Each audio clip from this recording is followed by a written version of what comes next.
Hello and welcome to another episode of Chalk Talk here on the Brandon Ramsey College Basketball Show YouTube channel. We're going to be diving into the film from the Kentucky-Louisville game, which was played on Tuesday night.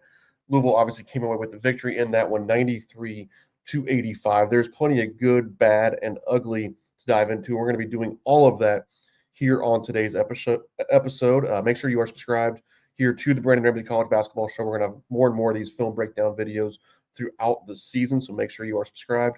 Leave this video a like if you did enjoy it, and also feel free to jump into the comments, and I'll provide any feedback that you may have, questions, or whatever you have from the film room. Also, you can go follow me on Twitter and TikTok at BRamseyKSR. That's in the banner right there below. But let's go ahead and dive into the film. Hey, we all know this is going to be we're going to be pretty critical here. I'll probably reiterate this at the end, but I am still very high on Kentucky this season. The game was played on November 11th. The sky isn't falling. Everything's going to be okay for Kentucky, but we are going to be pretty critical here in this film breakdown. So just bear with me.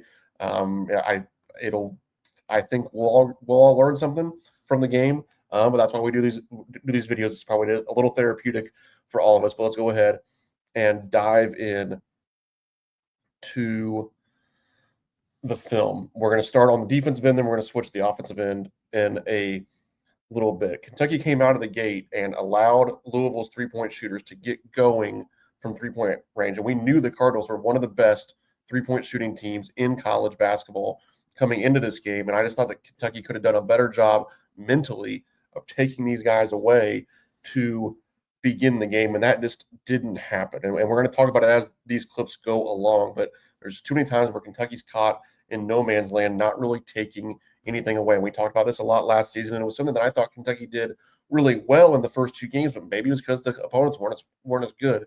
But I thought that Kentucky, I want to see them be often wrong but never in doubt, and be aggressive, be decisive when you're making decisions. Like, if you're not going to take away threes, then let's at least scramble around and create some turnovers. And Kentucky did really none of that on Tuesday night. But we're going to see the first clip here where Ryan Conwell knocks in this three. And this is my point about, like, you at least need to be doing something. Watch Ortega-Oweh on this play. This is number 13, Frew, on sort of the short roll here. Are we even sort of concerned about what he might do with the ball 18 feet from the basket? No, not at all, especially because look at the position that Brandon Garrison is in. He's right there below the ACC logo, ready to stop this, even if Frew, for some reason, drives it to the basket. But Oweh decides to come in here and swipe off of one of the best shooters in all of college basketball. He made like 100-some threes each of the last two seasons at 40% plus.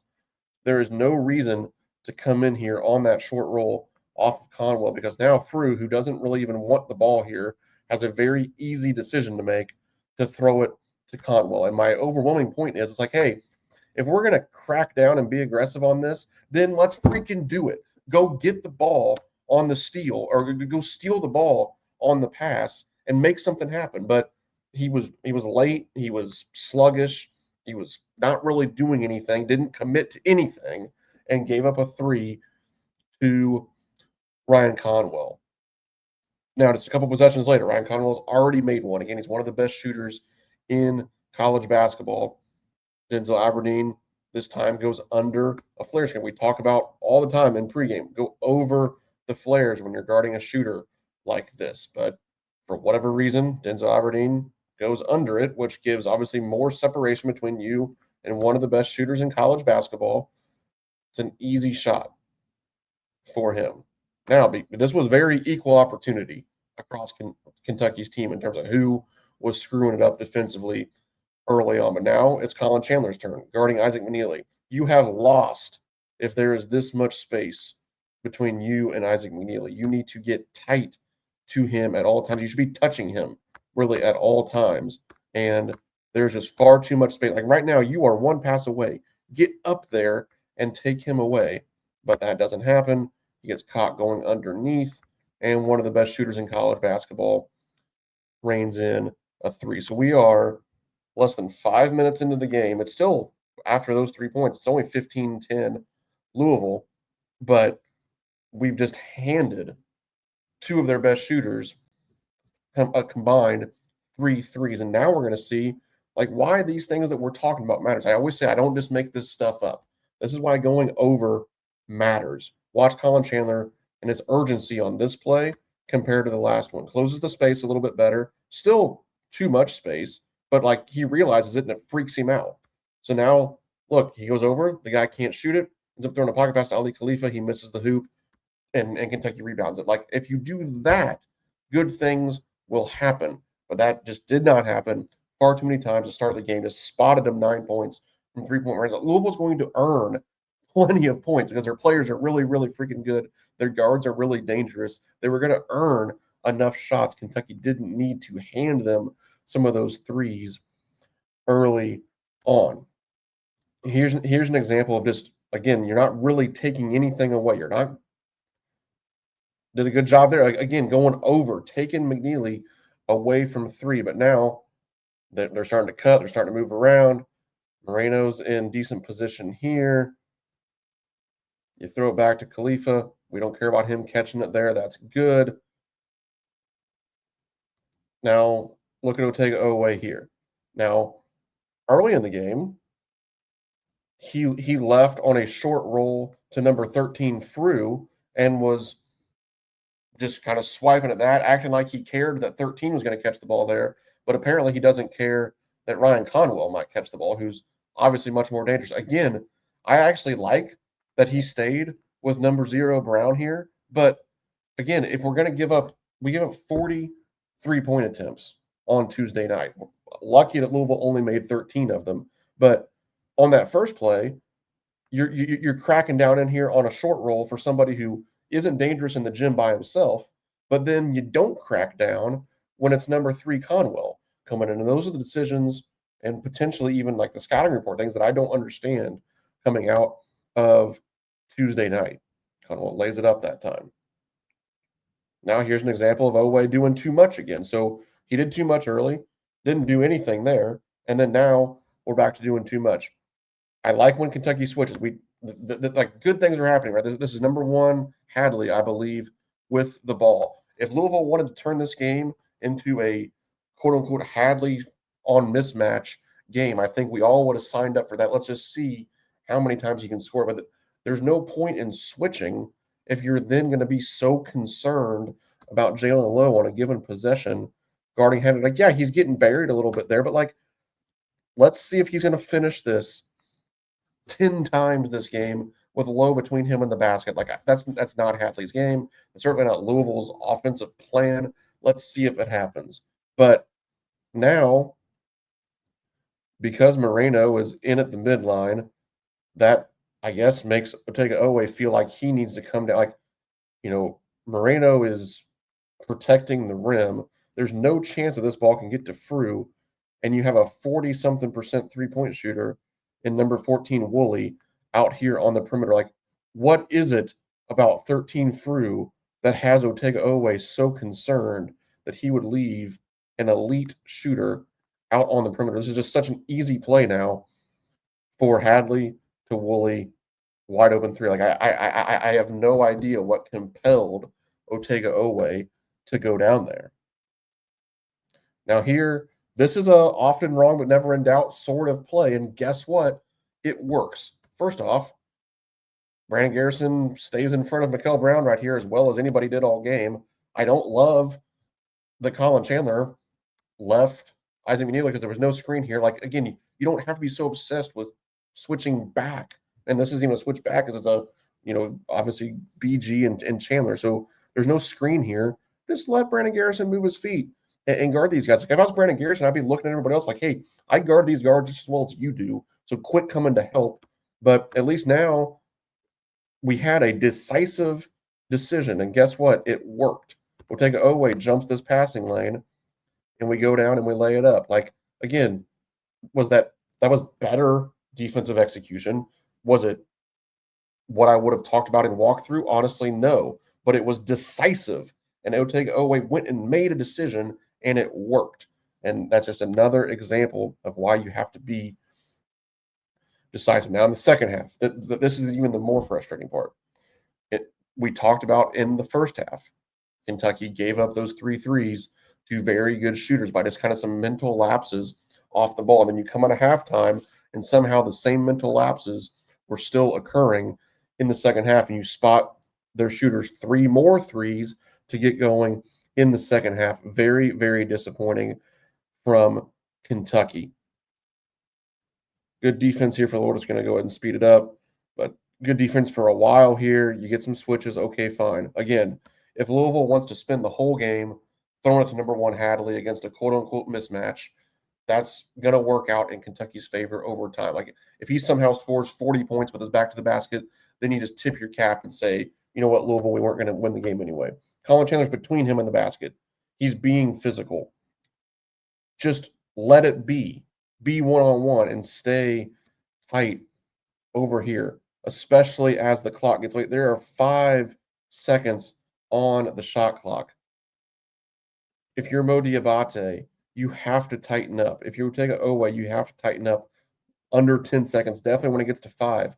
Again, let him come to the midline and shoot like a right-handed hook shot. That's not his game. That's not Louisville's game. Let's see what happens. But then Mo comes and swipes, and this is just an easy shot. I mean, like you played good defense for 25 seconds, and you gave it all up for a little swipe at the ball. It's so frustrating to watch. Now it's Ortega Owe's turn again. Ball will eventually get down into the post again. Is this a matchup that we're overly scared about? Like, okay, throw it to number 13 Frew 10 times in the second half with Colin Chandler switched on him. Let's see how many times he can score it. If you are guarding number 10 McNeely and Frew scores this on Colin Chandler, it ain't going to be your fault. Get out here and take this away. So now the ball goes inside, and look at what Owe's doing. And again, it's like he's not actually doing anything. If you, like right now on this dribble, like go get the ball. Go in there and go steal it from him or double the crap out of him and see if you can get him to turn it over. But you're not actually doing anything. He comes late with a very weak double team there. No real contact. Doesn't put his chest into him or anything. Kicks it out. Wide open. McNeely 3. I'm getting frustrated. Here's another example. Like in the first half, Ortega Owe was really concerned with this short roll by number 13 Frew. Again, this time, in theory, I like that he stayed with Conwell, but he sure as heck wasn't doing that all game. So why couldn't we come make a play on the ball here? Or, Colin Chandler come up. I mean, yes, this is what I want to see. I want to see if he can finish that on the roll. I'll live with that over kicking it out for threes. But it's just, again, another example. You gave up 43 point attempts. You allowed 20 assists on however many made field goals, but then you also only forced 6 turnovers. If you're going to let people shoot it in from 3, then you at least need to be flying around, being aggressive, making decisive decisions, and forcing more turnovers. Kentucky did not do that on Tuesday night. This might be the last defensive clip here. Again, this is one of those 3 threes to begin the second half.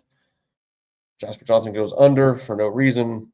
Woolley sprays it in from 3-point range. We're going to switch over to the offensive end of the floor now, but man, those defensive clips, like I'm getting a headache now watching it. I've watched these clips like 5 times today. I apologize for getting a little overly worked up there during some of them. It's the coach coming out in me, but I would need somebody to explain to me what the plan was with some of those decisions. Like, and again, to me, it's all about being more decisive.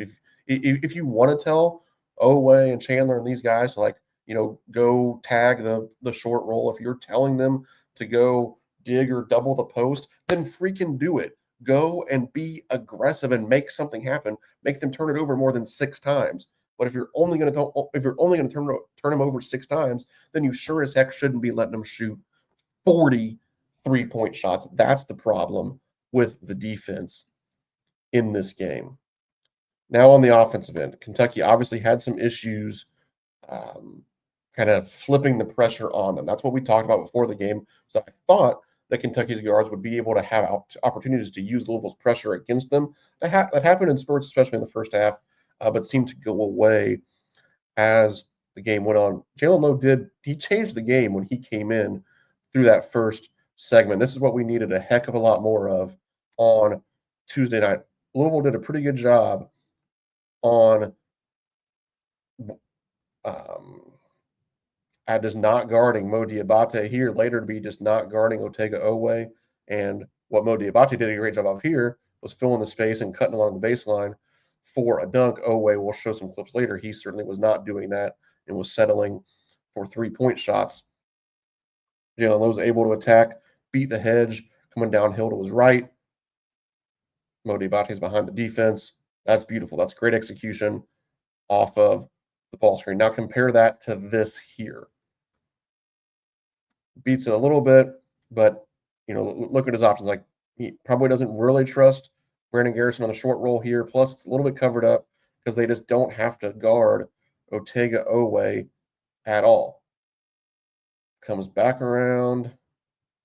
He's able to snake this one back to his left. Now, yes, like right now, this ball needs to get delivered to Cam Williams. He needs to shoot the three. He missed him there. Like, that happens. You can show it to him on film. Won't happen next time. Maybe Cam needs to do a better job of calling for the ball also. But now, again, they're not even sort of concerned. They're not even looking at, they've completely forgotten on purpose that Otega Oweh is standing over here. And again, it would sure be nice. Like, look at all this room to cut into like Mo Diabate did on that last clip. And you either get a lob or, a little pass right here in the pocket, and Jalen Lowe gets another assist.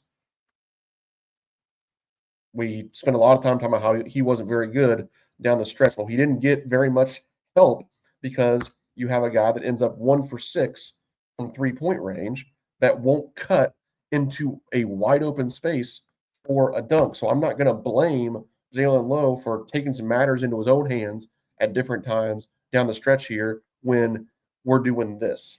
Because now, he has to throw in the ball inside out, miss. Wonderful.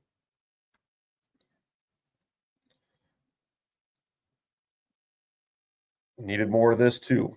It's a really good roll by Malachi Moreno. At this point in the game, early on, they were still a little bit too hugged up, as they obviously decided on Otega Oweh. Later in the game, that guy was standing right here, so we couldn't get this. They decided to take this away, which makes sense. But this is what I thought that you'd be able to get more of against Louisville, and Kentucky did get it in Jalen Lowe's first in his first rotation. And then they did a great job. Credit to Coach Pat Kelsey and their staff for adjusting.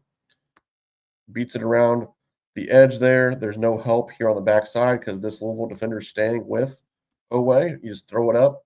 Malachi gets it. Great execution there. I think we have one more good clip here from Jalen Lowe. Yep, he attracts what essentially turns into a double team. And again, if this was Oweh in that clip, he's standing there, but like, look, Yelovich is playing down here to the rim. So now you put 2 Louisville guys, because you have to stay with Aberdeen a little bit more. You put 2 Louisville defenders in a position where they have to guard Jasper Johnson, Malachi Moreno, and Andrea Yelovich, because he gets his rear end in here at the rim. Jalen Lowe, perfect. That's like the binoculars play there, and hits him for a dunk. Needed more of that and cutting along that baseline. We're going to show some 45 cuts that were missed here later. Kentucky did a really, really bad job of cutting and moving when Jalen Lowe would drive it, when other guys would drive it too. Guys were just standing around waiting for 3-point shots on Tuesday night. Now, here's one that's not as good from Jalen Lowe because he jumps to pass. That's what you don't want there. So we're going to slow this one down. Comes off to his right. It's a much more of a flat hedge this time. So he can't really beat it around the edge, but you put them in a tag situation here where Garrison is getting tagged by Conwell. Probably need a little bit more aggressive lift from Aberdeen, or a little bit more aggressive, kind of like even hooking him a little bit, seeing if you can keep Conwell with you on the roll here. But I think if you take one more dribble and instead of jumping to pass, if you're still on your feet, then I think that Jalen Lowe can read his eyes here, and he could have whipped that down to BG for a dunk or down to BG for a kick out to Yelovich, but because he jumped to pass, and I think you can even see it here. Like, I'm pretty sure at this moment, Lowe's eyes change and he sees, like, oh crap, I had BG here. Conwell is going back to Aberdeen, but because he jumped, he had to make the decision. Now we're going the other way. Don't jump to pass. Another ball screen. They're out here pretty much trapping it. Probably, like, it'd be nice if we trusted BG enough to throw it to him there on the short roll. And now you have 4-on-3 going downhill. Like, I would love to see Mo Diabate be in that position there, maybe flip and have Yelovich at the 5 and throw him in the corner here. But he whips this pass to take it away. Like, that's a heck of a pass there. And a baseball on that thing to the corner. Look at this on the catch. I think it was the second offensive possession of the game. Otega Owe whipped a guy along the baseline, played off 2 feet, really strong finish up at the rim. Why was that not the play here? Look at Conwell's feet closing out the Owe. You can't get a drive along the baseline to either lay it up as Hadley steps over, or I think Mo Diabate is going to slide along the baseline here. Yep, he was ready. I mean, I guess he shot it, but you probably could have got him then sliding in as Owe drives. So he's either going to lay it up at the rim on this side, or Hadley's going to step over, and you can hit Diabate sliding along baseline. But instead, you get a contested 3-point shot from a guy that finishes the night 1 for 6. I want to be careful criticizing the 3-point shots because Kentucky did finally get to 34 3-point attempts. You made 12 of them. I'm signing up for that every single night. You had to keep shooting them because, man, we know. I mean, Denzel Aberdeen ends up 4 for 10. Again, that's excellent. I'll sign up for that every night. But, man, he had a few of the worst misses you've ever seen. So you have to have the confidence to keep shooting those. And maybe there's a night where Owe goes 3 for 6. And, heck, in this game, that could have been the difference for Kentucky. But I just don't think it's his game. Like, I'm okay with his volume being lower, especially like he should be having a field day when he sees this. We talked about in the preseason, we talked about earlier in a film breakdown episode here on the Brendan Ramsey College Basketball Show, how good things happen when he can reject a play along the baseline. He had that opportunity here, and he settled for that. I just think you can get something better if you're Kentucky. Here's another issue with Owe. We talked about in the preseason about the jump that he would need to take to go from all SEC to All American. He's just not a playmaker. Like, you have a situation here where this is like kind of finally set up how you want, where you have a shooter in the strong side corner, you have a guy that's ready to roll to the basket, and you're going to put McNeely in a tag situation here. They get out and hedge that one pretty well. But Owe never even looks back. But then also, gosh dang it, Colin Chandler is standing down here in the corner. I forget. I think it might have been back in the very first game against Nichols in the first half, where we showed a clip like this, where Colin Chandler is standing in the corner. Like, yeah, I get it. Owe wouldn't have seen it because he's not even looking back at what you're supposed to be reading, which is this guy right here to figure out if you're going to throw it to the roll man or throw it to the shooter. But, I mean, it wouldn't have mattered if he was looking because look at where Colin Chandler's standing this whole time. So you don't put McNeely in a tough spot because he can guard both of the dudes. So now the ball just gets thrown over here, dribbled into a crowd. You end up going to the free throw line. That's not the point. Owe needs to be looking over here. He's a senior now. He has to be a good enough playmaker where he comes off of a ball screen thinking about reading the backside. But then, I mean, Colin Chandler has been outstanding. 24 of 44 from 3-point range. So, like, the reason I'm mad at you, buddy, is because I want you so badly to shoot another 3. I'm yelling at you because I want you to shoot the 3. We need you to shoot the 3. And he did not get himself into position on this possession. Here's more good stuff from Jalen Lowe. Gets a switch, backs it out, beats his man. I mean, like right here, this is why you recruit Jalen Lowe. You have 8 feet in the paint. You got 10 eyes staring at him, and he pretty much can pick his guy that he wants to throw it to. Cam Williams makes his first 3-point shot of the season, gets Kentucky rolling. a little bit there, especially then he's going to finish a dunk here in a few minutes. It's a great play by Jalen Lowe, but juxtaposed with this here again, great stuff right now. Like you're able to reject this. He's got his man beat. I would love, love, love, especially when he's going left, take this thing on down to the baseline and throw the drift pass. Like watch Conwell on the backside. He never gets low enough to take that away. Let's get maybe half a step further over. But then instead of Euroing back here, if you take that thing hard right to the baseline, jump out of bounds, throw a lefty pass, that's getting there. And Cam Williams is either getting the three or you're going to have to rotate a little bit. You get the one more to Aberdeen. He's either going to have a shot or you're going to get the one more again up here to Colin Chandler. But instead, and then again now, we jump to pass, and he is locked in, ready to read the ball, which this is a great job, great defensive positioning here and recognition. But if you don't jump to pass, you put him in a position, okay, at least get to 2 feet here. But then now let's back it up one more time. Okay, we talked about what we could have done there, but then also can, like, one of these two guys needs to cut to the basket. Can we get a 45 cut here in between these dudes? Because now, guess what happens? If he cuts into this space, then either Aberdeen can kind of drop it off to him and he gets downhill for a layup and probably gets fouled, or he comes in there and then number one kind of feels him, steps over and takes him, and then you can whip that to Colin Chandler at the top of the key. And Kentucky just kind of standing around there on the perimeter. That's the last clip. I'm getting pretty fired up, as you can tell, but it's just because I do really like this team still. I think there's a lot of exciting basketball still to be played, but there's going to be some really, really valuable clips, including many of these, for the Wildcats to watch with Coach Pope and the staff in the locker room as well. And, with some of the emotion and some of the way I was talking there, it's a little bit of peel back the curtain because, that's the way that things are in a college locker room. Honestly, probably much more graphic than what I just put you all through over the last 30 minutes or so. But I hope you did at least get some enjoyment out of that film breakdown. I know it's not fun to watch for us Kentucky fans, but some good X's and O's content there, I do believe. If you did enjoy the video, please make sure you give it a like. I'll be happy to answer any questions in the comments. You can hit me up on Twitter at BRamseyKSR. And again, please make sure you're subscribed here to the Brandon Ramsey College Basketball Show on YouTube. Thanks for watching.